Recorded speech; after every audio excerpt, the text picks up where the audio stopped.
chaude après-midi. Nous sommes ici réunis pour adorer notre Seigneur. Et que la gloire lui soit donnée et que nous puissions l'adorer de tout notre cœur, de toute notre force. Et je vous invite à lire ensemble dans Apocalypse 15 du verset 3 à 4. Tes œuvres sont grandes et admirables, Seigneur Dieu Tout-Puissant. Tes voies sont justes et véritables, Roi des nations. Seigneur, qui ne craindrait et ne glorifierait ton nom, car tu es saint. Et toutes les nations viendront et se prosterneront devant toi, parce que ta justice a été manifestée. Amen.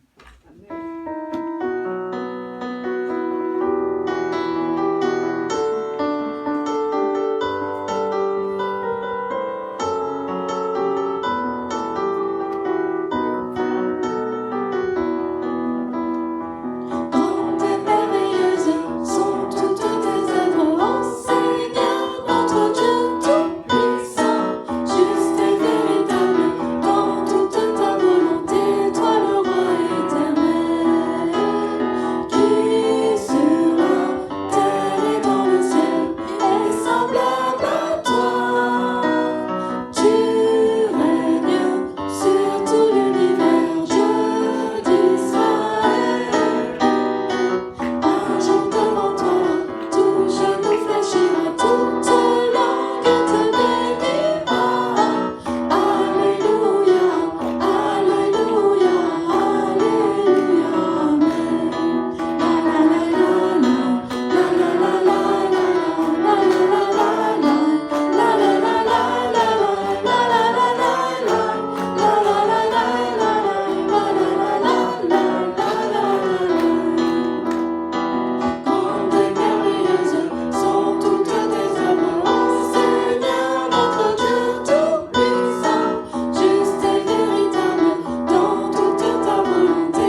de vous rappeler donc qu'on a une petite carte de communication, donc n'hésitez pas à la remplir pour les personnes qui sont là pour la première fois.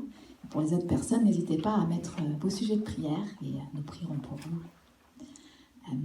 Je vous invite à lire ensemble dans Ésaïe 40 au verset 31. Mais ceux qui espèrent en l'Éternel renouvellent leur force. Ils prennent leur vol comme les aigles. Ils courent et ne se lassent pas.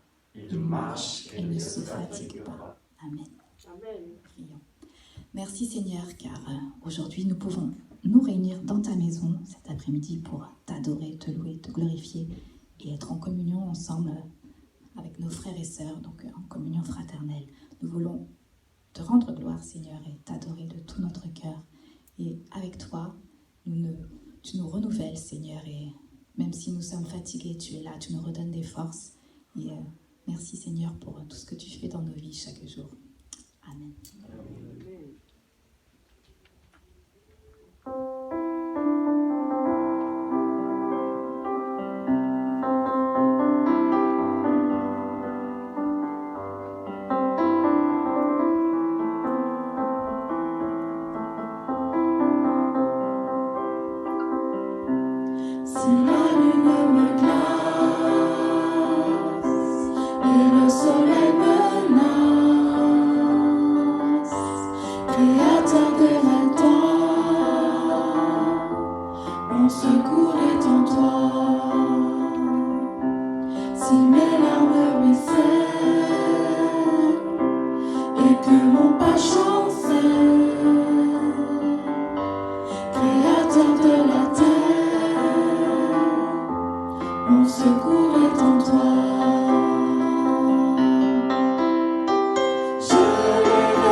Et juste avant, je voudrais vous faire un petit point, donc le point mensuel sur les offrandes du mois passé. Donc les offrandes du mois d'avril se sont élevées à 4 577 €. Donc merci à tous pour vos offrandes, vos dons, vos virements, vos chèques, vos espèces. Que la gloire soit donnée à notre Seigneur et continuons à le servir, à le remercier pour tout ce qu'il fait chaque jour pour nous. Et merci encore à tous. Vous voyez aussi dans le bulletin, donc le montant peut différer parce qu'en fait le calcul est différent. En fait, il est sur 4 semaines glissantes. Donc voilà, c'est un peu différent.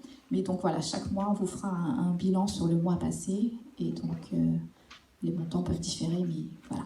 Pour le mois d'avril, les offrandes sont de 4 577 €. Merci. Lisons ensemble dans Hébreux 13 du verset 15 à 16.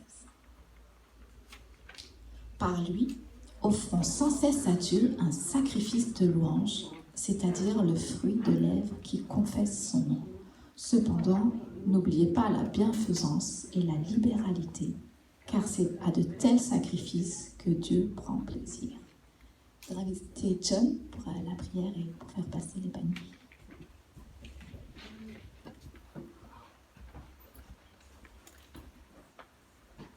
Merci Seigneur de nous permettre encore de nous réunir dans ta maison Seigneur. Le collectif que nous sommes d'enfants de Dieu Seigneur nous galvanise à te suivre Seigneur. Faites que ce lien qui nous unit ne puisse pas se tarir Seigneur, mais toujours aller de l'avant Seigneur. Ne soyons pas Seigneur Jésus-Christ selon ton esprit Seigneur comme les enfants d'Israël qui ont abandonné Seigneur Zorobabel, Esdras et Néhémie à la construction du temple Seigneur. Ton temple était en ruine. Et chacun vaquait à ses occupations et faisait prospérer sa maison, Seigneur. Faites, Seigneur, que nous ayons un cœur plus fervent pour toi, Seigneur, afin que nous puissions te donner toujours les prémices de tous nos revenus, Seigneur. Car c'est les sacrifices de louange que tu agrées, c'est un cœur plein et entier pour toi. Et faites, Seigneur Jésus-Christ, que tu puisses être à la première place de notre cœur, Seigneur, et que les fruits de notre travail, Seigneur, puissent te revenir, Seigneur, car tu es à l'origine de toute richesse. Je prie au nom de Jésus-Christ. Amen. Amen.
Un chant pour les enfants. Donc je vous invite tous ensemble à chanter « Cherchez d'abord le royaume de Dieu ».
Je vais inviter les monitrices pour qu'elles nous disent ce qu'elles vont leur apprendre aujourd'hui à nos enfants. Aujourd'hui, on va faire 2 histoires en une. Avec les petits, on va finir Moïse et on va commencer l'arrivée dans Canaan. Et avec les grands, les ados, on va faire une révision générale de toute l'étape, de la première étape. Amen. Donc j'invite les enfants à rejoindre leur classe. Et avant le message, entonnons le chant « Tel que je suis ».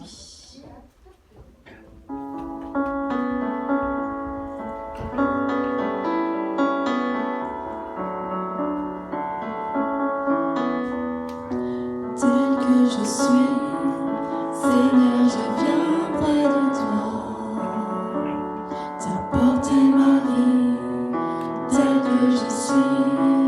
Seigneur, j'ai besoin de toi pour changer ma vie. Tel que je suis perdue.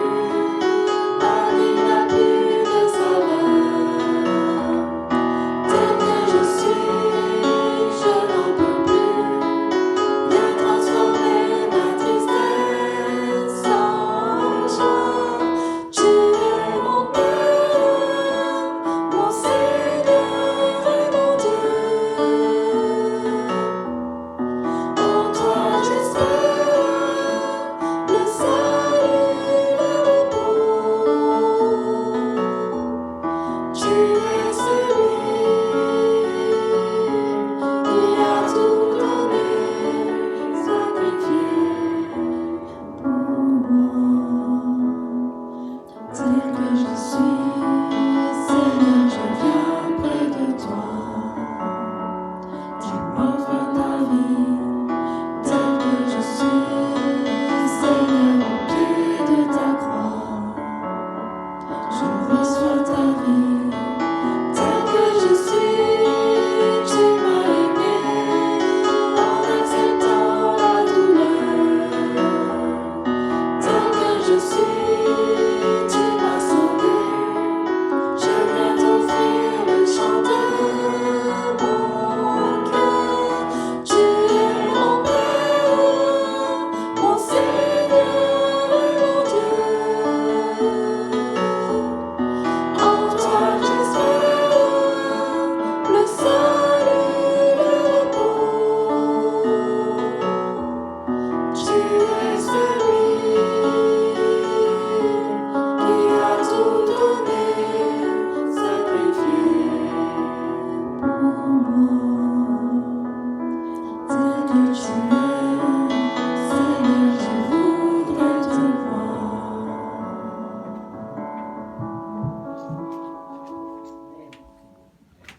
De l'église, bonjour. Je ne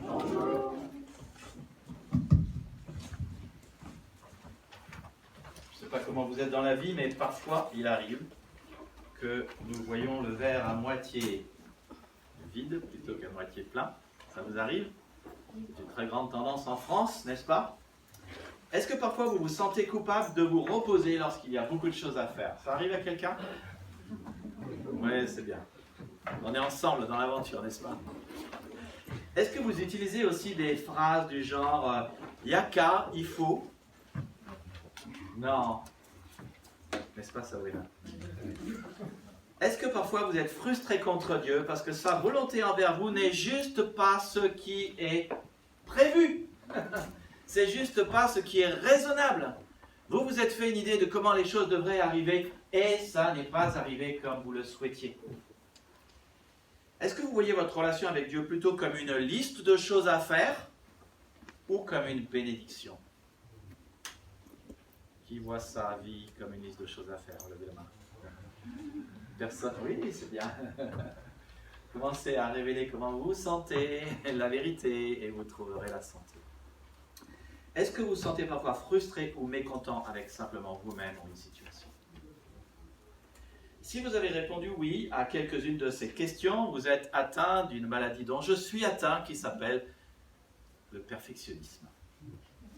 Larousse le définit comme étant une tendance à vouloir faire tout avec un souci exagéré de la perfection. Ce qu'on dit moins, c'est que le perfectionnisme est une manière de tirer notre valeur de ce que nous faisons. En faisant les choses de la manière la plus parfaite possible, nous nous prouvons que nous avons de la valeur. Alors, ça fait référence à ce que j'ai dit la semaine dernière. Qu'est-ce qui fait que j'ai de la valeur? Voilà comment ça commence. Nous avons entendu un jour que nous sommes sauvés par la grâce de Dieu. Il n'y a rien à faire, juste croire. Jésus a tout payé à la croix. Il nous a donné une place au ciel, le pardon des péchés, son plan pour notre vie. Il nous a donné sa présence, sa puissance. Mais nous avons aussi compris que si on est vraiment chrétien, il y a des choses à faire. Et puis on les fait et on se dit que si on fait les choses, en fait, on est alors agréable à Dieu. Si on fait les choses, on prouve que finalement, on a de la valeur. On prouve qu'on y arrive. Et on répète les choses, et on répète les choses, et à force de les répéter, on s'enferme dans un petit peu de confort dans notre vie. Et notre manière de faire, c'est certainement la bonne manière de faire. La manière des autres, c'est pas forcément la bonne manière, mais ma manière de faire, c'est la bonne manière de faire. Et on a tendance à tomber dans deux pièges qui s'appellent le piège du légalisme et le piège du perfectionnisme, qui sont en fait deux maladies, entre guillemets, semblables. Le légalisme, c'est gagner la faveur de Dieu en suivant ses règles. Mais le perfectionnisme, c'est prouver ma valeur en suivant mes règles. Et on fait cela constamment. Ce sont deux choses semblables. D'ailleurs, quand on a la faveur de Dieu, on pense avoir de la valeur, et c'est souvent par notre valeur que nous pensons avoir la faveur de Dieu. Un livre entier a été écrit pour combattre cela. Ça s'appelle le livre de Galates. Dans ce livre, Dieu dit, si tu essayes de vivre selon la loi, tu n'as aucune chance d'y arriver. Si tu cherches à vivre parfaitement, tu n'as aucune chance de gagner ma faveur, tu n'as aucune chance de prouver ta valeur, et tu n'as aucune chance de gagner la vie. C'est complètement stupide, ça n'amène pas la vie, nous dit Dieu. Cela ne te fait pas grandir, et cela ne te fait pas de bien, et cela ne te rend pas parfait. Galates chapitre 3, verset 3, dans la traduction œcuménique, vous l'avez à l'écran? Oui. Vous voulez lire avec moi? Êtes-vous stupide à ce point, vous qui d'abord avez commencé par l'esprit, est-ce la chair maintenant qui vous mène à la perfection? Et le livre de Galates peut se résumer finalement à deux mots. La grâce libère. Commencer par la grâce et continuer par la grâce, ça c'est le plan de Dieu. Pas commencer par la grâce puis continuer par les œuvres, pas commencer en ayant la faveur de Dieu puis en essayant de prouver ensuite notre valeur. Non, ce que Galates dit, c'est commencer par la grâce et continuer par la grâce. Commencer par l'esprit et continuer par l'esprit. Et ce que Galates dit, c'est ça marche. Cela plaît à Dieu. Nous avons sa faveur, mais nous avons sa faveur non pas parce que nous avons de la valeur tirée de nos œuvres, mais parce que nous avons la valeur de la justice par la foi qui nous est accordée en Jésus-Christ. Mais le truc, c'est comment pouvons-nous être libérés du légalisme et comment pouvons-nous être libérés du perfectionnisme? Eh bien, la réponse, c'est par la grâce de Dieu. En laissant Dieu faire. En laissant Dieu agir et en nous laissant porter à la fois par sa grâce, par l'œuvre de Christ à la croix et par son esprit.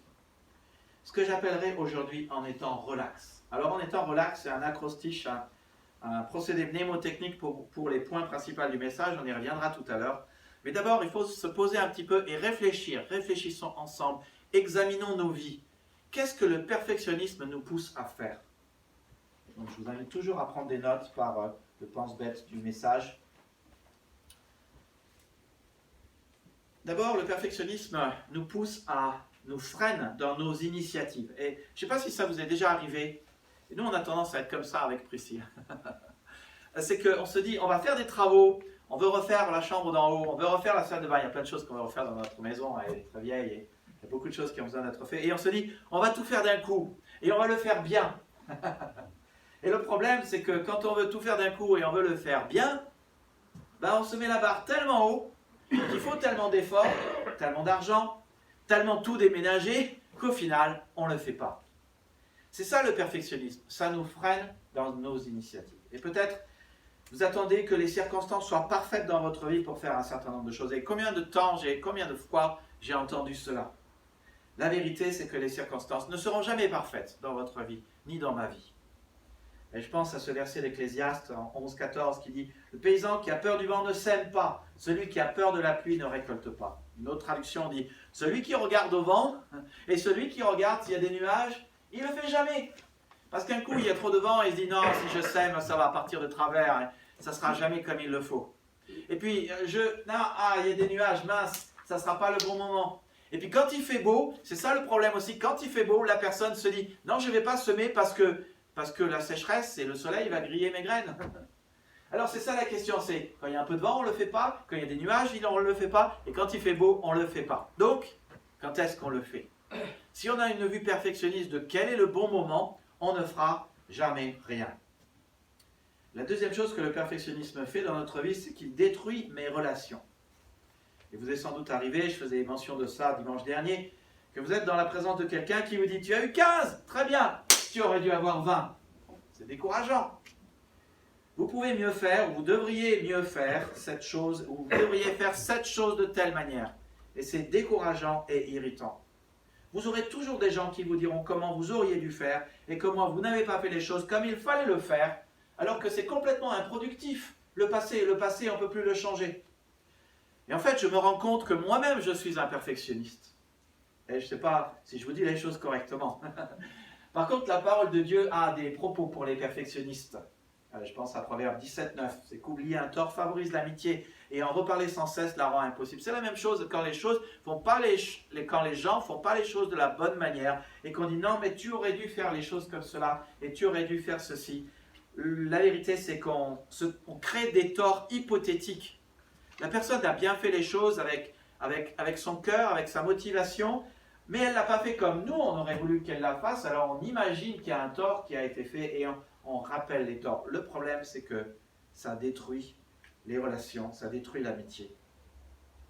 C'est ce que fait le perfectionniste.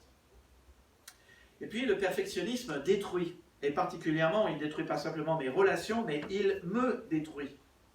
Ecclésiaste 7,16 dit « Ne soyons pas justes à l'excès, ni sages outre mesure, pourquoi nous détruire nous-mêmes » Et on a l'impression en lisant un tel verset que ce n'est pas un verset de la Bible, ça. Parce que la Bible nous parle justement de l'importance d'être juste et de l'importance d'être sage. Mais ici, Dieu nous met en garde contre les excès. Il dit justement que si nous essayons d'être trop justes ou trop sages, c'est une forme de perfectionnisme. Et le problème, c'est que ça nous détruit. Et oui, on n'est jamais suffisamment juste. Et c'est bien pour ça que je crois en Jésus-Christ. C'est que si j'essaye d'être aussi juste que je devrais l'être, je ne le serai jamais. Je ne pourrai jamais entrer dans le ciel par ma propre justice, ni par ma propre perfection.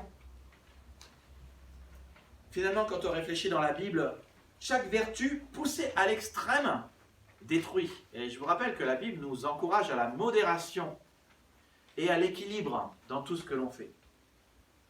Je pense que cette tendance de perfectionniste est en beaucoup de nous. Au fond de nous, nous avons des représentations, des idéaux de comment les choses devraient être faites. Et nous avons également des représentations de comment Georgie devrait être. Et comment Xuanlan devrait être. Et comment Eric devrait être. Et comment Nicolas devrait être. On a chacun de nous des représentations et on essaye aussi de se présenter avec ce que j'appelle le me. Alors me, ce n'est pas l'équivalent de l'anglais qui veut dire moi je, mais c'est le moi idéal, M-I, le moi idéal. Le moi idéal, c'est la personne que tu mets sur ta feuille A4 quand tu écris ton curriculum vitae. Oh, ce moi idéal, il est beau. Ce moi idéal, il est parfait. Ce moi idéal, il est juste comme il faut pour ce poste dont tu as besoin. Ce moi idéal, il dit, si vous m'embauchez, vous allez voir que j'ai de la valeur. Vous allez voir que je le vaux bien. Vous allez voir que vous en avez pour votre argent.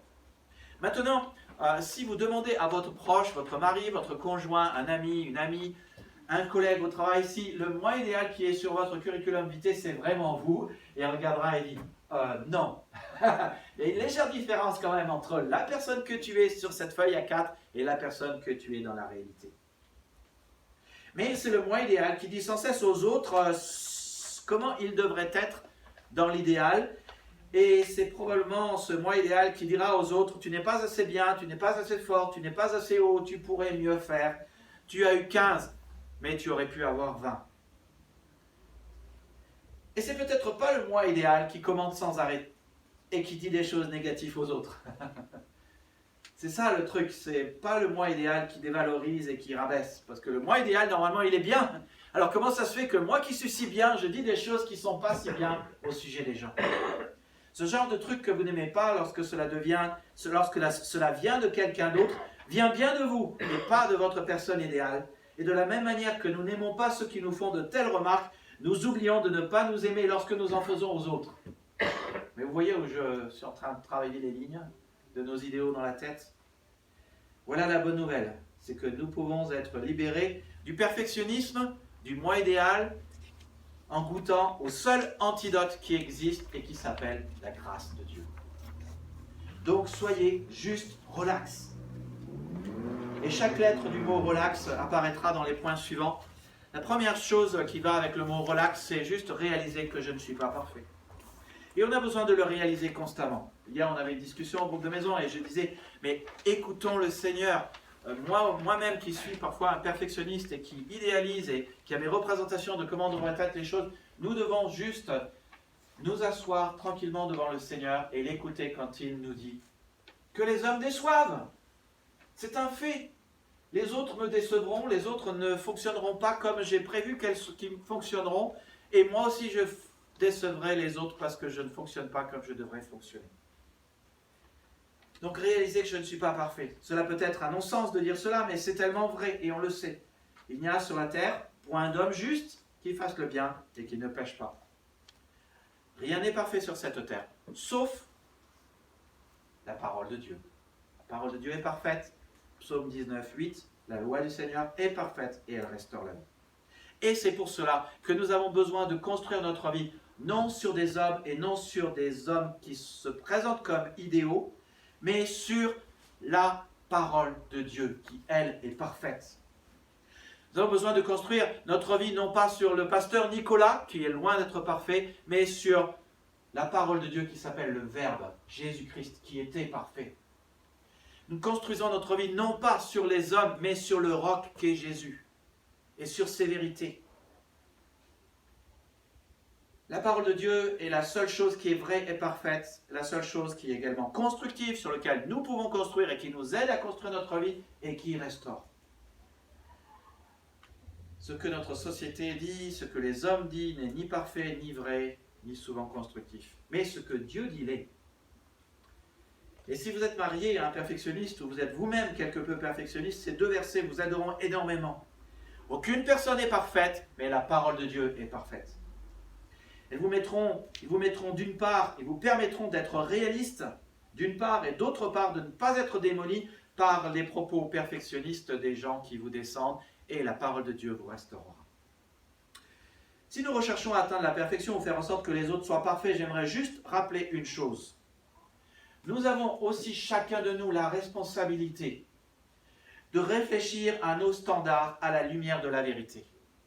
Lorsqu'un père dit à sa fille ou à son fils « tu as eu 15 mais tu devrais avoir 20 », il est responsable et il doit évaluer sa responsabilité à la lumière de la parole parfaite de l'Écriture et de réfléchir aux conséquences de ces standards. Il doit évaluer si le vrai problème c'est que 15 est bien et 20 c'est mieux, ou si le vrai problème, ça serait peut-être son perfectionnisme. Parce que 15, on est d'accord, c'est toujours bien. 20, c'est parfait. Mais nul n'est tenu à la perfection. Et la vraie question qu'on doit aussi se poser, c'est à partir de quel moment ça suffira? À partir de quel moment c'est bien? À partir de quel moment on va dire c'est bien? Et oui, il faut se la poser cette question. Il y a quelque temps, il y a un livre qui est sorti avec un titre « Je suis OK ». Êtes-vous OK? Ce livre est une vraie blague et un vrai tissu de mensonges, comme il y en a beaucoup dans notre monde. Parce que nous ne sommes pas OK. Il faut l'avouer. Je ne le suis pas et personne d'entre nous ne l'est d'ailleurs. Il y a des domaines de ma vie qui ne sont pas du tout OK. Et il y a des domaines dans ta vie qui ne sont pas du tout OK. On avait cette discussion dans notre groupe de maison en parlant de est-ce que quelques-uns d'entre nous avons connu le rejet. Et on se rend compte, les uns parlent, et on se regarde droit dans les yeux, on se dit, ah ben alors on a connu les mêmes choses, on se comprend. Non, on n'est pas OK. Non, on a été abîmé par le rejet des gens. Oui, on a été abîmé par les propos blessants et négatifs des gens. Oui, les disputes, les blâmes et les propos malsains de certaines personnes nous ont complètement abîmés. Oui, c'est la vérité. Nous ne sommes pas OK. Et toutes ces affirmations qui nous disent que nous le sommes frôlent plus le déni qu'autre chose. Et je préfère dans une église, dans notre église, entendre des gens qui disent « Oui, mais j'ai connu le rejet. Oui, j'ai vécu cela. Oui, je préfère cela. » Parce que alors la santé spirituelle vient. Et je préfère qu'on dise et qu'on redise « Nul n'est tenu à la perfection dans notre église. » On essaye de faire les choses bien, on essaye de les faire du mieux qu'on peut. Mais vous savez quoi? La perfection, pour quand c'est pour le ciel. Et il n'y a que Jésus qui peut la créer. Et je suis persuadé que celui qui a commencé cette bonne œuvre, en toi, en nous, la rendra parfaite pour le jour de son avènement. La perfection, c'est au jour où Jésus-Christ revient et où nous serons tous changés. Alors, chacun de nous est imparfait, mais nous pouvons être OK tout simplement, parce que la grâce de Dieu nous dit « Oui, tu es OK pour moi ». Dieu nous dit « Oui, tu es OK pour moi ». Je sais que tu n'es pas parfait, je sais que tu as encore plein de trucs à régler, je sais que tu as besoin de te reconstruire, je sais, tu dois encore progresser. Tout ça, je sais. Mais pour moi, tu es OK, je te vois OK, et je te prends là où tu es, et je continuerai à te faire grandir. Et moi, je m'occupe de cela. Est-ce que cela veut dire que Dieu ne voit pas la vérité à mon sujet? Non, bien sûr, Dieu la voit avec des yeux extrêmement véritables. Est-ce que cela veut dire que Dieu m'accepte avec mon péché? Oui, ça veut dire que Dieu m'accepte avec mon péché. Est-ce que cela veut dire que Dieu approuve mon péché? Non, ça ne veut pas dire que Dieu approuve mon péché. Est-ce que cela veut dire que je dois changer d'avis et d'attitude? Bien sûr, toute notre vie est une vie de repentance et de conversion. Est-ce que cela veut dire que Dieu veut me changer? Oui, bien sûr. Dieu m'aime tellement et Dieu t'aime tellement qu'il t'accepte tel que tu es. Mais Dieu t'aime tellement qu'il veut t'améliorer. Donc tu n'es pas OK, mais pour moi, dit Dieu, c'est OK. Ma grâce s'occupe de tout. Relax. Donc réalise que tu n'es pas parfait. Et la deuxième chose, c'est être dans la joie. Être dans la joie. Parce que Dieu me donne sa grâce, parce qu'elle n'est pas basée sur mes efforts, parce qu'elle n'est pas basée sur ma valeur qui viendrait de mes efforts, je peux être dans la joie et en profiter. Et c'est pour ça que Paul dit, réjouissez-vous toujours dans le Seigneur, je le répète, réjouissez-vous. Paul qui était en prison, Paul qui était bien plus pirement confiné que nous avons été confinés, Paul qui était enchaîné à des gardes prétoriens, aurait pu dire, mince quoi, je vous écris, plaignez-moi, je vous écris, priez pour moi, je vis des choses qui sont extrêmement difficiles, mais non, lui il reste dans la joie parce qu'il a le Seigneur. J'ai bien apprécié ton message Jérôme, mais c'était super ton message que tu as fait, justement sur j'ai appris à être content de l'état dans lequel je suis. Et c'est une chose avec notre Dieu qui est un Dieu bénissant, qui nous restaure, c'est une chose que nous pouvons apprendre. Alors je sais, ce n'est pas l'air du temps, ce n'est pas ce que le monde dit, ce n'est pas ce que les mensonges que nous avons autour de nous disent, ce n'est pas ce que les gens autour de nous râlent, disent, mais c'est ce que la parole de Dieu nous dit. Nous pouvons être contents de l'état dans lequel nous sommes et nous réjouir, et sans cesse nous réjouir, parce qu'il y a plein de choses qui peuvent nous réjouir. L'essence de l'ancienne alliance était que pour être le peuple de Dieu, je devais servir Dieu et respecter sa loi. Et seulement si je respectais les 10 commandements de Dieu, alors je faisais partie du peuple saint. Seulement j'étais alors un peuple qui se distingue par sa sainteté et par sa sagesse. Mais à condition que je vive les 10 commandements. Et le vrai problème, c'est que pour vivre les 10 commandements, c'est juste impossible. Quand Jésus dit dans Matthieu 7, dans le sermon sur la montagne, que votre justice, que soyez parfaits comme votre Père est parfait, que votre justice ne soit pas comme les pharisiens. On réfléchit à ça, on dit, il a un beau programme Jésus quand même. C'est l'équivalent de Lévitique, soyez saints comme je suis saint, dit Dieu à son peuple. C'est un beau programme. Mais justement, Jésus veut nous faire comprendre à la fois quelles sont ses exigences et à la fois combien c'est impossible. Et c'est pour ça qu'il y a la nouvelle alliance. Précieuse vérité, Jésus est un roi serviteur et un bon berger. Et l'essence de la nouvelle alliance est sa relation inconditionnelle d'amour que Dieu a avec toi. Jean chapitre 3, verset 1. Voyez à quel point le Père nous a aimés. Son amour est telle que nous sommes appelés enfants de Dieu, et c'est ce que nous sommes réellement.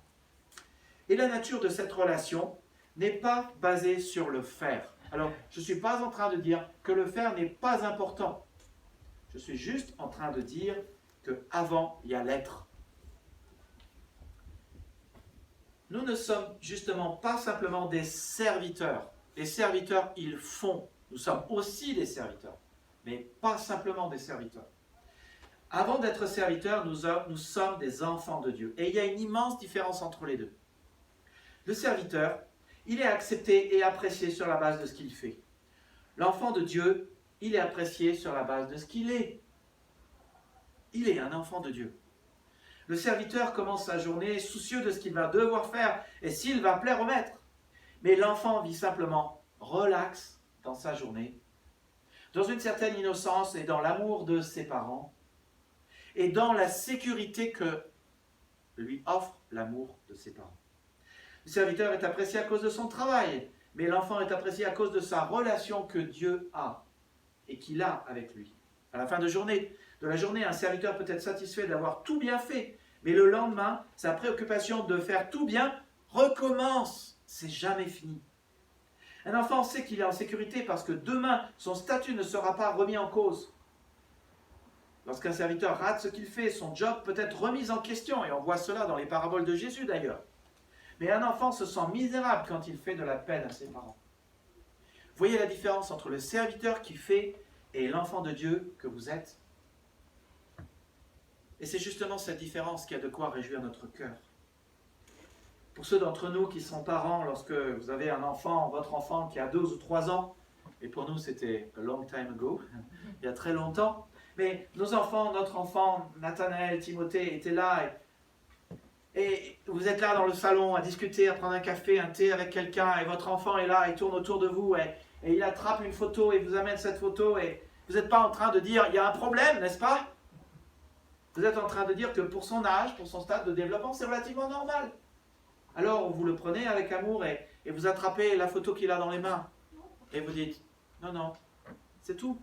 Vous le faites avec amour. Lorsque votre enfant commence à marcher, il tombe et il chute et vous dites, ah mais que t'es bête! Tu n'aurais jamais dû faire ça! Réfléchis un peu. Tu es un enfant sage, mais réfléchis quand tu marches, quoi.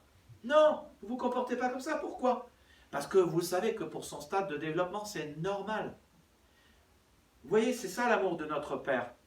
Et c'est ça, il est un Père parfait, mais il n'est pas un Père perfectionniste. Il nous prend là où on est et il nous invite à l'imiter et à être comme lui. Parfait, mais prenant les gens comme il est, là où ils sont. Et il en est de même pour tout dans notre vie.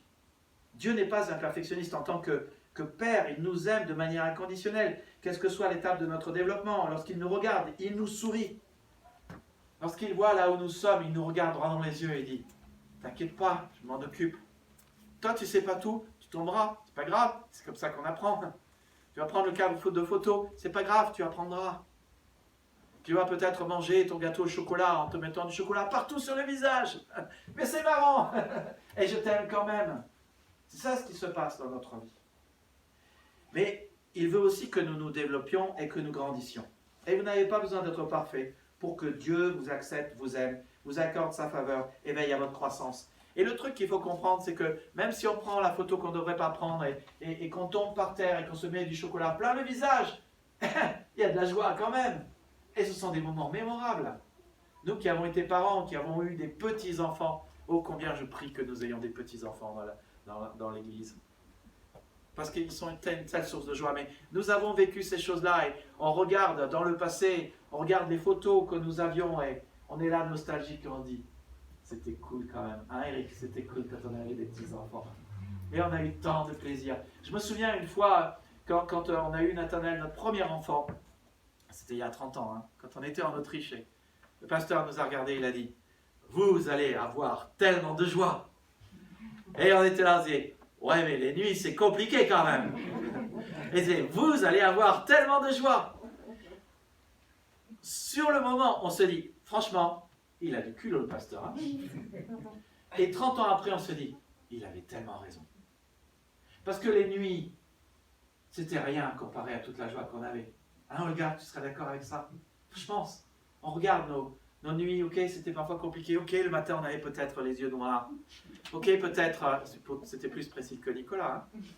Mais, ok, c'était difficile. Mais que de bonheur, que de bonheur. C'était ça. Et c'est pour ça qu'il y a de la joie avec les enfants. Il y a de la joie dans notre relation avec le Seigneur. Parce qu'il est notre Père Céleste, parfait mais pas perfectionniste. Aimant et nous prenant là où nous sommes. Et c'est pour ça que c'est une occasion de joie pour notre vie.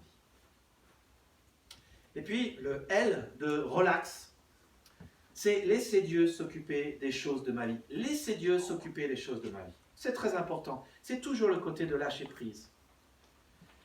À la racine du perfectionnisme, il y a ce désir que nous avons en nous d'avoir le contrôle sur tout. Je pense que si j'ai le contrôle de ma vie, tout ira bien. Je pense que si j'ai le contrôle de ma femme, notre mariage sera parfait. Je pense que si je maîtrise les enfants, ça sera parfait et ils réussiront. Avec le temps, c'est curieux comme parfois on peut souffrir d'essayer toujours de contrôler les autres et en même temps de bien savoir quels sont les inconvénients et les avantages de contrôler les autres. S'il suffisait d'avoir le contrôle de sa vie et de la vie des autres pour que les choses aillent bien, ça fait longtemps que le monde irait bien tout droit et qu'on n'aurait pas besoin de changer de politicien tous les 5 ans. On est d'accord. S'il suffisait de vouloir contrôler ma femme pour que tout aille bien, ça serait facile. Mais je pense que tu as remarqué dans ta propre vie que plus tu essaies de contrôler, plus les gens t'échappent. Eh ouais, c'est ça le drame. La réalité est tout autre. Nous ne maîtrisons pas beaucoup d'éléments de notre vie, nous ne nous maîtrisons même pas nous-mêmes. Nous ne choisissons ni nos parents. Qui a choisi son père? Qui a choisi sa mère? Qui a choisi son nom? Qui a choisi son prénom? Qui a choisi son pays d'origine? Ouais, déjà toutes les choses qu'on... Qui a choisi le métier de ses parents? Qui a choisi qu'il aurait un frère et une sœur? Qui? Tu vois déjà toute la liste des choses que j'ai listées? Nous choisissons rien, ni nos parents, ni notre jour de naissance, ni notre mort, ni les événements de notre vie. Et plus nous tentons d'avoir le contrôle des autres, moins nous l'avons. Et le bien que nous voulons faire, nous n'arrivons pas à le faire. Dit Paul lui-même. J'ai cette loi qui travaille en moi et j'aimerais le bien et je veux le bien, mais le bien que je veux faire, j'arrive pas à le faire et le mal que je veux pas faire, je le fais. Quelqu'un s'identifie? Ouais, amen. Amen. Et ouais, c'est ça le truc. La bonne chose et ce qui apaise notre désir de contrôler, c'est ce verset sur lequel j'ai prêché à Pâques. Un verset qui m'a été donné un jour où je ne savais pas ce que je faisais, mais il y avait un prédicateur qui était là, c'était un camp d'évangélisation à Nancy, et on a eu une soirée. Et ce soir-là, l'évangile a été prêché, et je ne sais pas ce qu'a appris au prédicateur, il a dit, et maintenant vous savez ce qu'on va faire? On va faire une soirée de consécration. Tous ceux qui veulent donner toute leur vie à Jésus-Christ, ils vont se lever et ils vont venir devant. Je ne sais pas ce qui m'a pris. Je me suis levé et je suis allé devant. Inexplicable. Je ne sais pas, le message du gars n'était pas très convaincant, je ne sais même plus de quoi il a parlé. Mais il y a une chose que je savais, c'est que Dieu me voulait là. Donc je me suis levé. Saint-Esprit, de manière incroyable. Et c'était M. Fouchier de l'église baptiste de Savigny qui prêchait ce soir-là. Un calviniste dur, strict, 5 points calviniste. Et il m'a pris à part et il m'a donné un verset. Il m'a dit, ça sera le verset de ta vie. 1 Pierre 5, 7. Déchargez-vous sur lui de tous vos soucis, car lui-même prend soin de vous. Et c'est ça le truc. C'est que tu essayes de contrôler les situations ou que tu essayes de ne pas les contrôler. Dieu dit, hey, tu sais, c'est pas que tu fasses ton truc ou que tu fasses pas ton truc qui va changer que je vais prendre soin de toi. Dans tous les cas, je prendrai soin de toi. Et moi, je contrôle la situation. Moi, je suis souverain. Et moi, je vais prendre soin de toi. Quoi qu'il se passe. Et donc, nous pouvons nous décharger sur notre Dieu parce que lui, il contrôle tout et il est au contrôle. Et nous ne devons pas oublier en ces temps difficiles de Covid. Bon là, maintenant, l'anxiété s'apaise parce qu'on est en train de voir la fin du déconfinement et tout le monde est en train de dire « et ça va le faire, comme il y a 1 an, l'épidémie est sous contrôle ». Et l'année dernière, je disais « mon œil ». L'épidémie n'est pas sous contrôle. Et on parle déjà de 4e vague et on ne sait pas. Et peut-être on vivra toujours avec le Covid. Je ne sais pas. Je dis simplement comme Sabrina. Demain, effectivement, on risque de vivre toute notre vie avec le Covid. Mais il n'y a que Dieu qui est Dieu, et moi, je ne suis pas prophète, et je ne peux pas prédire l'avenir. Mais il y a une chose que je sais. c'est que Dieu est au contrôle de tout. Le Covid pour lui, ce n'est qu'une toute petite bête. Celui qui est en nous est plus fort que celui qui est dans ce monde. Et nous pouvons nous décharger de tout sur notre Dieu parce que lui prend soin de nous. Alors, c'est une invitation à laisser nos dossiers sur la table du Seigneur, sur son bureau, et à dire, Seigneur, tu sais quoi? Il y a plein de trucs que je ne sais pas faire. Je ne sais pas. Mais toi, tu sais le faire, et donc je te laisse t'en occuper. Et l'essence de cette prière, c'est d'ouvrir notre main. Je parlais tout à l'heure de nos enfants qui sont venus dans nos familles, qui nous ont donné tant de joie, et on prend du temps à comprendre qu'ils sont dans nos mains, mais le petit oiseau qui est dans nos mains, il bouge de plus en plus, et il faut ouvrir la main, et finalement l'oiseau s'en va, et l'oiseau revient. L'oiseau s'en va, et l'oiseau revient. L'oiseau s'en va, et l'oiseau revient de moins en moins. Et l'oiseau s'en va, et l'oiseau revient. Et puis finalement, on est en train de réaliser que ce n'est pas l'oiseau qui s'en va, en fait, c'est nous qui nous en allons, mais l'oiseau revient. Et un jour, c'est nous qui revenons au Seigneur. Et l'oiseau s'en est en allé. Et il ne revient plus, parce qu'on est parti. Mais c'est ça la vie. Nous ouvrons notre main et nous abandonnons nos dossiers dans les mains du Seigneur. Et parfois, on la prend de les manières les plus dures possibles. Vous avez remarqué que plus vous essayez de tenir un truc en contrôle, plus ça vous fatigue. C'est comme si vous étiez en train de percer un trou et vous essayez de serrer pour contrôler le truc. Mais au bout d'un temps, plus vous serrez en fait, plus ça vous fatigue. Vous avez remarqué? L'essence de la prière, c'est le lâcher prise. Et c'est la transmission du relais, du bâton, la transmission des dossiers à notre Seigneur. Et pour vaincre notre perfectionnisme, c'est exactement ce dont nous avons besoin. Et comme dit Philippiens chapitre 4, de se décharger de tous nos soucis, ça nous donne la paix du Christ. Et la paix du Christ garde nos cœurs des dangers, de l'anxiété, de la peur, de la tentation. Proverbe 14:30 dit « Un cœur paisible contribue à la vie du corps. » Et c'est ça. Quand on se décharge auprès du Seigneur, cela nous donne la paix. Et quand on a la paix, on a juste une meilleure santé. Et donc, vous connaissez sans doute comment il faut faire. Vous avez un souci, déchargez-vous sur lui de tous vos soucis, car lui-même prend soin de vous. Et si jamais vous reprenez le truc et vous en rediscutez, et vous vous faites du souci de nouveau, vous le refaites une deuxième fois, une troisième fois, une quatrième fois, une cinquième fois, jusqu'à ce que vous dites « Bon, je l'ai fait assez de fois. Maintenant, c'est bon, je l'ai fait 10 fois. C'est bon, je l'ai fait. » Mais lui s'en occupe. Les choses ont juste besoin d'être soumises à Dieu dans la prière pour que nous soyons en paix et satisfaits. Elles n'ont pas besoin d'être parfaites pour que nous soyons satisfaits. Elles ont juste besoin d'être accordées à Dieu, dirigées par Dieu, accordées par Dieu, maîtrisées par Dieu et bénies par Dieu. Et les choses que j'ai dû apprendre dans le ministère, c'est que on aimerait que les choses soient rangées. On aimerait que les choses fonctionnent bien. On aimerait que tout rentre dans des cases. On aimerait que les choses, ça c'est notre vie.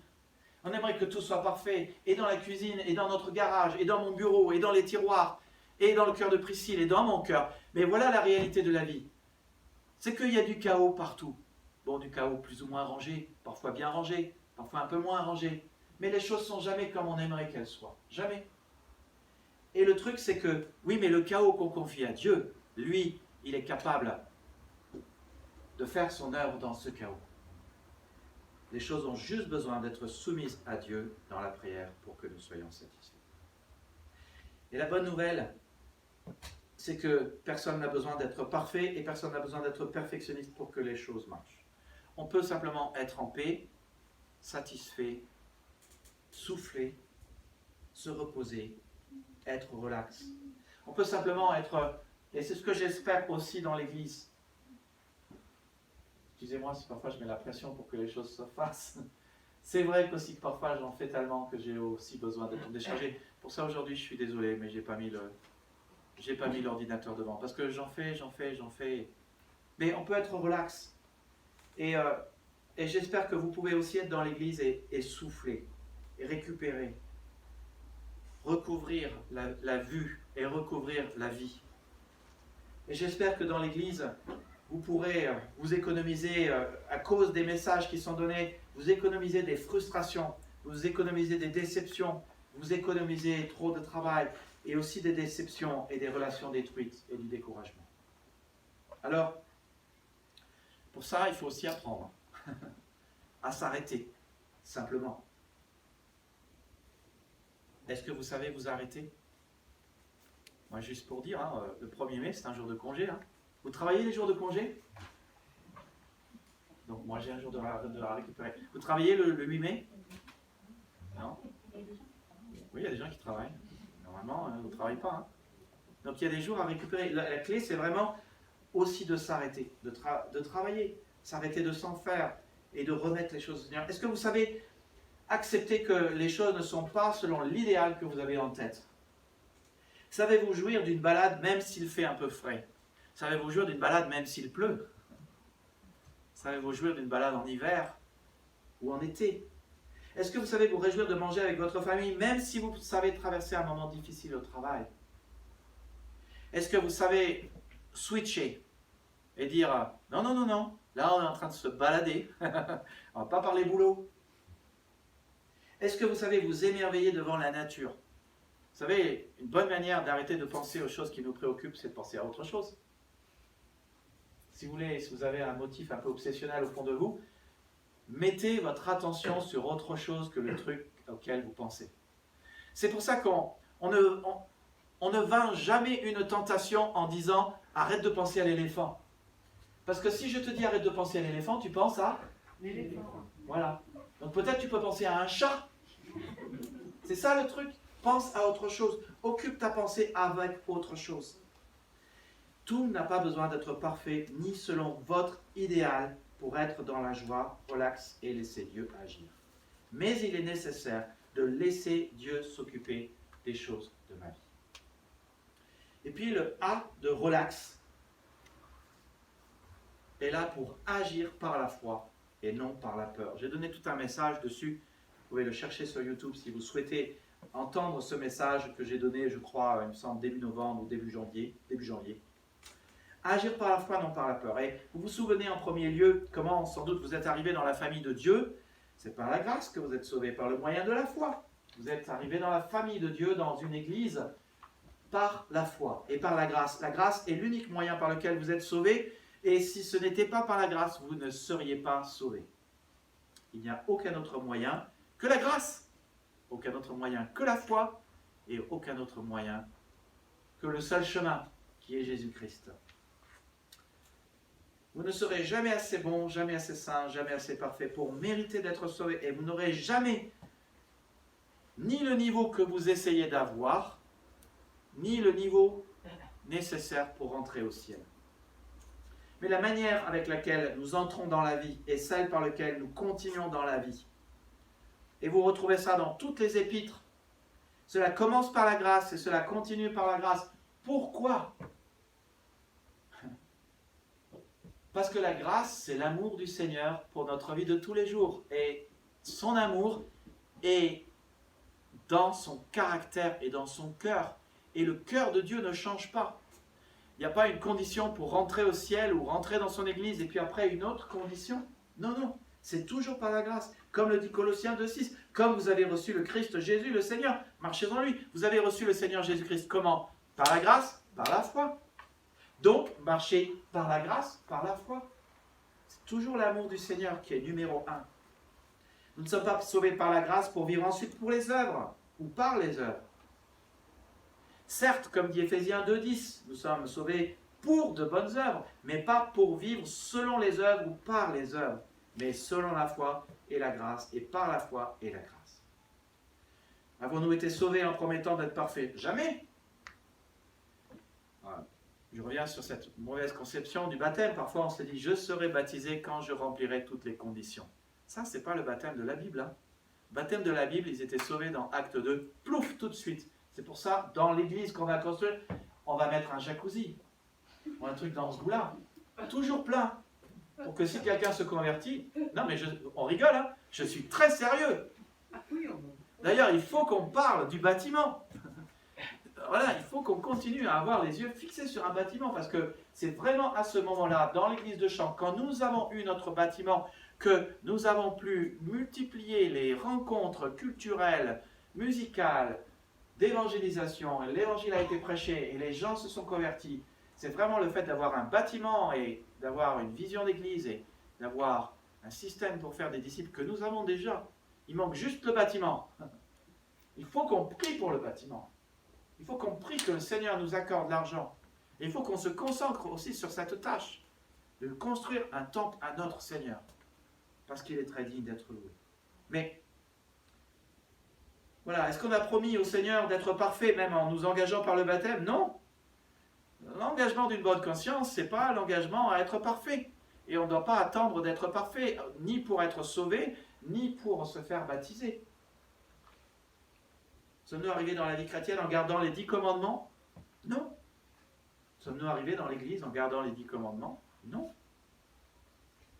Mais la Bible dit clairement, Romains 1,17, que le juste vivra par la foi. Et que la puissance n'est pas dans nos œuvres, mais dans l'Évangile, qui est une puissance. Pour le salut de quiconque croit, du juif et du grec, du noir, du blanc, du jaune, du rouge, pour ceux qui ne sont pas sauvés et pour ceux qui sont sauvés. Chacun d'entre nous, c'est notre puissance. Mais ça se passe par la foi. C'est la foi qui justifie, c'est la foi qui purifie, c'est la foi qui fait couler la grâce de Dieu dans notre vie, c'est la foi qui nous fait grandir. C'est la foi qui nous fait apprendre. C'est la grâce de Dieu qui nous fait apprendre. Et sans la foi, il est impossible de plaire à Dieu. Hébreux 11:6. Comprendre cela, c'est bien partir dans la vie chrétienne, mais bien continuer aussi dans la vie chrétienne. Mais on peut bien partir dans la vie chrétienne et hélas parfois passer dans le perfectionnisme. Avec l'âge, on devient un peu maniaque. Il faut faire attention à cela. Si vous étiez perfectionniste avant d'être croyant, ou si vos parents l'étaient, votre tendance naturelle sera de le redevenir. Et peut-être vous mettez cela sur le compte de Dieu et vous justifiez. Et je sais comment on est. Quand Priscille me dit des trucs et parfois je réponds et je me justifie, et je me justifie, et je me justifie. Et on se justifie toujours et on explique tout et on met tout cela sur le compte de Dieu. Oui, mais en fait, si je suis perfectionniste, c'est parce que Dieu me demande de l'être. Ah, il a beau dos, Dieu. Hein, un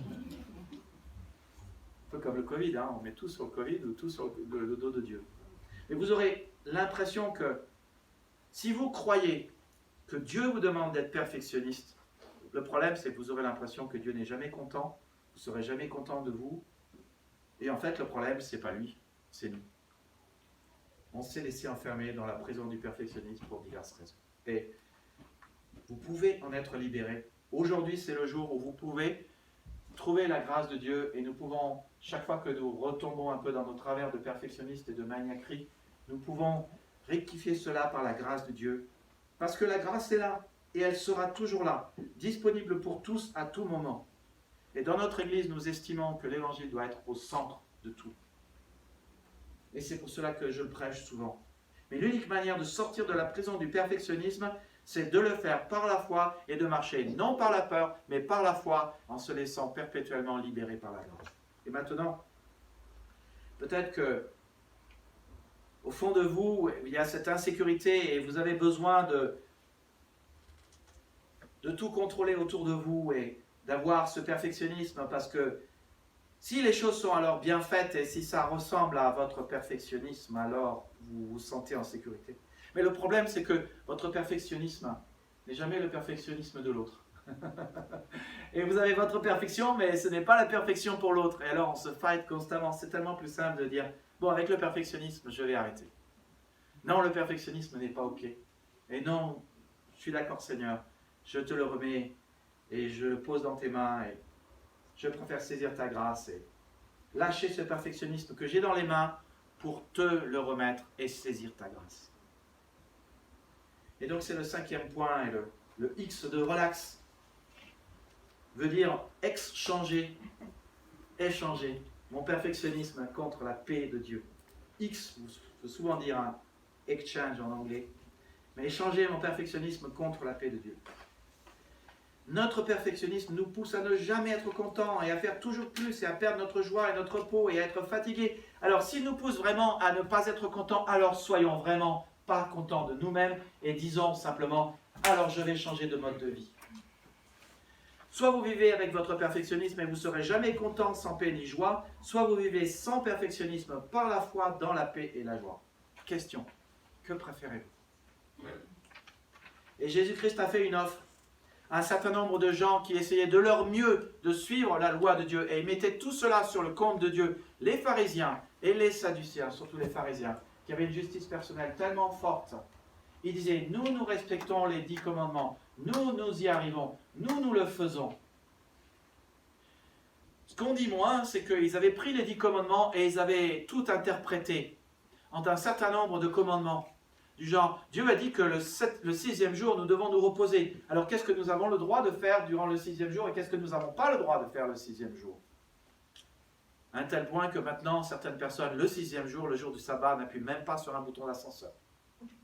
Et oui, vous ne pouvez pas appuyer sur un bouton électrique dans votre maison parce que ça, c'est du travail. Vraiment, c'est ce que Dieu a dit.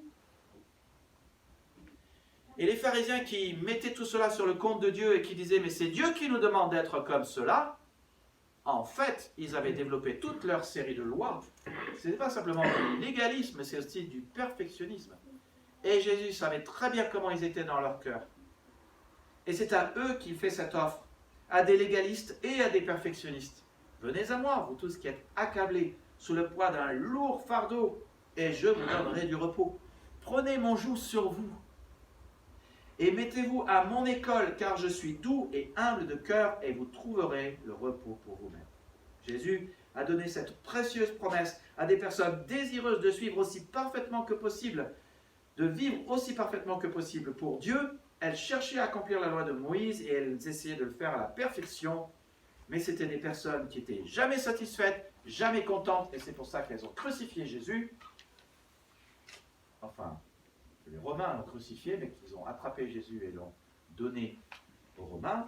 Et c'est pour ça qu'eux-mêmes étaient profondément pas contents. Et c'est pour ça qu'ils étaient profondément fatigués. C'était les perfectionnistes de l'époque. Et donc Jésus leur fait cette offre. Dieu n'a jamais demandé que nous répondions aux exigences de notre perfectionnisme, du perfectionnisme des autres. Et Dieu n'a jamais prévu que nous soyons justifiés par la foi, par la loi, pardon. Jamais. Alors parfois les gens ils disent qu'on est justifié par la loi et que ça c'était l'ancienne alliance. Ce n'est pas vrai. Regardez, Abraham a été justifié par la loi? Non. Les Juifs ont été sauvés par la loi? Non. Ils ont tous été sauvés par la foi. C'est plus tard que l'homme a interprété les choses de la mauvaise manière. Dieu sait qu'aucun d'entre nous ne peut mettre en pratique la loi de Moïse, ni être parfait, ni vivre en pratiquant tous ses commandements. Il sait que notre perfectionnisme nous accable et il te propose d'échanger ta fatigue avec son repos. Non, ton joug avec son joug. Pas le joug que tu t'es fabriqué, pas ce joug qui est lourd, pas ce que tu penses que tu devrais faire pour Dieu, mais d'accepter son joug. Et la première fonction du joug, c'est qu'on partage un fardeau. Et tu sais quoi? Le fardeau de Jésus, il est léger. C'est notre fardeau qui est lourd. Que les choses soient claires. À la croix, le Christ a pris notre fardeau, qui s'appelle le péché. Et donc, quand on prend le joug de Jésus, ce n'est pas nous qui portons le joug de Jésus, c'est Jésus qui porte notre joug. Et donc, il enlève notre fardeau. Le seul truc à comprendre, c'est que quand tu es dans un joug avec un autre, il y a aussi une direction qui est prise. Et ça, c'est Jésus qui prend la direction. C'est la seule condition. Remplacer nos lois et nos perfectionnismes et nos règles et principes qu'on pense qu'on devrait faire par ses principes. Arrêtez de vouloir porter notre charge et laisser Jésus porter notre charge. Arrêtez de poursuivre notre direction, mais laissez Jésus porter notre direction. Nous montrer notre direction, sa direction. Il propose d'échanger votre perfectionnisme contre sa perfection, vos standards et idéaux contre sa volonté, votre tendance à être votre propre Dieu contre le laisser être le seul Dieu qui est. Il vous propose d'échanger votre fatigue contre ce repos. Alors je ne sais pas où vous en êtes, mais si vous souhaitez être délivré de votre perfectionnisme, pourquoi par la foi ne pas accepter l'échange que Jésus vous propose? Et je vous invite à prier avec moi. Seigneur Jésus-Christ, tu nous connais et tu nous connais bien. Merci, parce que toi tu es parfait, tu es la parole de Dieu. Et tu nous dis la vérité à notre égard. Et franchement, Seigneur Jésus-Christ, ça nous fait du bien d'entendre la vérité. Ça nous fait du bien, ça me fait du bien, Seigneur, et ça nous fait du bien d'entendre que souvent nous remplaçons tes commandements par nos idéaux, nos principes, nos règles, nos lois, et que ça n'a pas besoin d'être.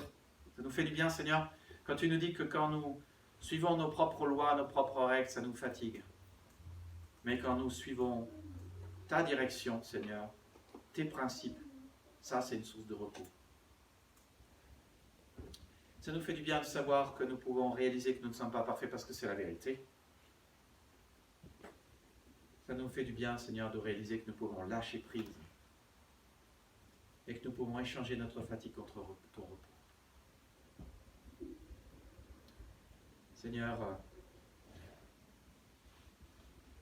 nous saisissons ce repos par la foi. Nous ouvrons notre main et nous abandonnons, Seigneur, ce que nous voulons sans cesse contrôler, sans cesse diriger.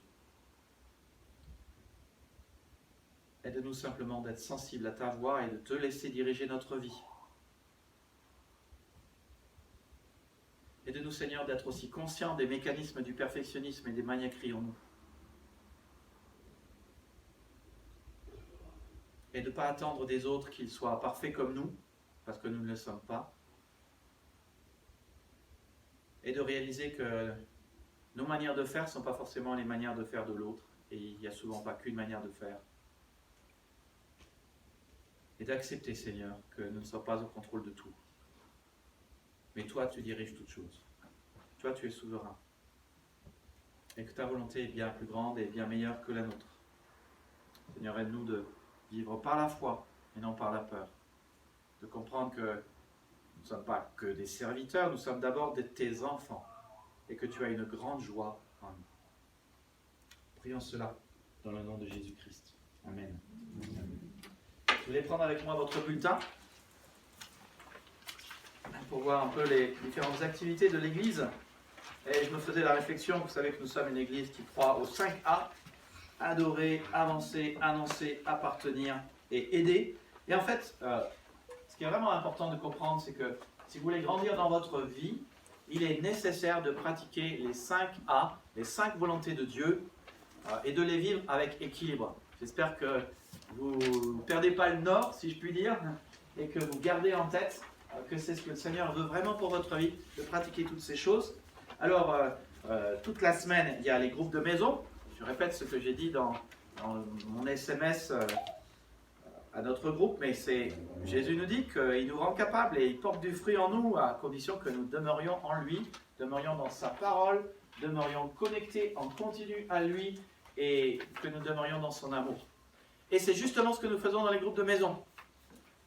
Si tu ne vas pas dans un groupe de maison, je veux t'encourager à aller dans les groupes. Il y a un groupe mardi soir avec Jérôme et Béatrice, avec Swanland, par Zoom. Il y a un groupe jeudi soir avec Eric, un groupe vendredi soir avec Priscille sur Skype et un groupe ici le samedi à 10h. C'est vraiment là que tu seras connecté au Seigneur et que tu pourras aussi être connecté à son amour et connecté à sa vérité. Tu sais, c'est une chose de lire la parole de Dieu dans ton culte personnel et je t'encourage toujours à faire cela. Mais quand on est confronté aux autres qui voient les textes sous un autre angle, on est renouvelé. Renouvelé dans notre compréhension de la vérité du Seigneur et dans l'amour du Seigneur. Et donc j'espère que tu peux vraiment être dans un groupe et si tu n'y es pas, tu devrais vraiment y aller. C'est vraiment dans un groupe de maison que tu seras renouvelé dans ton amour.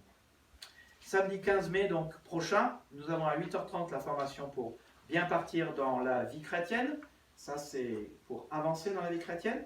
Samedi 15 mai à 11h30 jusqu'à 13h, donc il y a l'équipe avec John et Eric, l'équipe annoncée qui va parler de l'amour de Jésus. Samedi 15 mai, donc toujours l'aide alimentaire pour les étudiants. Ça, c'est aider et servir. Et bon, officiellement, c'est dans l'équipe annoncée, chapeautée par Eric et John. Nous apprécions vos aides, votre aide. J'espère que vous pouvez aider. Ces étudiants ont besoin d'aide. Ils sont très reconnaissants de ce que vous faites. Vous trouvez la liste des courses sur unenouvelleleglise.fr/aide-alimentaire. Est-ce que vous pouvez nous aider? On a besoin de vos courses. Merci à John, merci à Sabrina de faire partie de l'équipe, merci à Leslie d'être là aussi, merci à chacun de participer. Nous sommes contents de voir que John est allé démarcher des commerces qui sont d'accord pour aider les étudiants. Enfin, on attend la réponse encore. Mais en théorie, ça devrait marcher. C'est bien aussi de prier pour cette œuvre et de prier pour l'équipe d'évangélisation, prier que d'autres personnes puissent connaître la grâce de Dieu, qu'ils puissent être libérés, qu'ils puissent être sauvés. C'est important de prier cela. Et c'est important aussi de prier pour les étudiants et de prier pour John, de prier pour Priscille. Ils ont aussi besoin de force et de courage parce que c'est du boulot et du travail. Samedi 15 mai, ici, à 16h, la chorale répète à l'église pour la Pentecôte et la fête des mères. Samedi 15 mai, toute l'église est réservée ici. Donc, toutes les salles sont réservées. Le 22 mai, il y a ce groupe de parole intemporel pour parler donc de santé, de beauté, de gestion, de tout ce que vous avez envie de parler. En fait, c'est très simple. Il faut s'inscrire par contre. Donc, vous inscrivez au numéro de téléphone ici, qui est le numéro de Anne-Marie. Et puis le 5 juin, à tous ceux qui ont déjà fait l'étape numéro 1, 2 ou 3, eh bien c'est l'étape numéro 4 pour annoncer le Christ. Vraiment, c'est une formation à l'évangélisation. J'encourage tout le monde à venir, que vous soyez membre, pas membre, baptisé, pas baptisé. C'est important que vous soyez encouragés dans votre évangélisation personnelle. Et puis, rendez-vous au prochain culte qui se déroule toute la semaine et qui reprend aussi dimanche prochain à 16h. Le Seigneur chérit notre amour et il désire que l'amour soit au centre de notre vie. Et c'est vraiment quand nous sommes actifs dans l'amour que nous l'adorons réellement. Alors, une fois n'est pas coutume, j'aimerais demander à Lydie et à Anne-Marie de venir me rejoindre devant. Vous voulez bien venir me rejoindre ?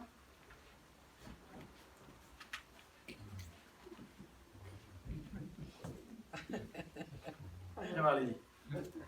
Petit cadeau de notre part. Aujourd'hui est un jour, le jour de naissance de notre Lydie. Voilà. Alors on va chanter Joyeux anniversaire, joyeux anniversaire, joyeux anniversaire Lydie, joyeux anniversaire.